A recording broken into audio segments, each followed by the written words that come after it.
రఘురామకృష్ణరాజుపై AP శాసనమండలి chairman Moshen రాజు ఘాటు వ్యాఖ్యలు చేశారు.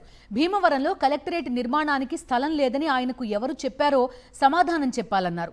రఘురామరాజు భీమవరం ఎమ్మెల్యే రామాంజనేయులు ప్రజలను మోసం చేస్తున్నారని ఆగ్రహం వ్యక్తం చేశారు. అసలు భీమవరం కలెక్టరేట్కు రఘురామకృష్ణరాజుకు సంబంధం ఏంటని ప్రశ్నించారు. ఏఎంసీలో 20 ఎకరాల భూమిని గత ప్రభుత్వం కేటాయిస్తే ఎమ్మెల్యే ఇతర చోట్ల స్థలాలు చూడడం ఏంటని నిలదీశారు. భీమవరం నుంచి కలెక్టరేట్ తరలి వెళ్లదని స్పష్టం చేశారు మోషేన్ రాజు.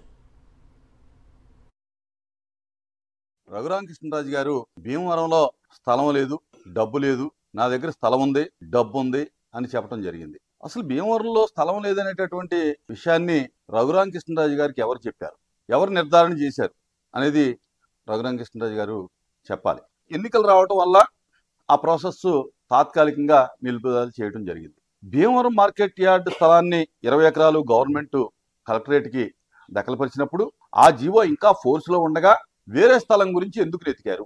అసలు భీమవరంలో స్థలం లేదు, వేరే స్థలాలు చూడమని చెప్పి జిల్లా యంత్రాంగానికి లేకపోతే రఘురామకృష్ణరాజు గారికి ఎవరు భీమవరం నియోజకవర్గం నుంచి అభ్యర్థించారో చెప్పాలి.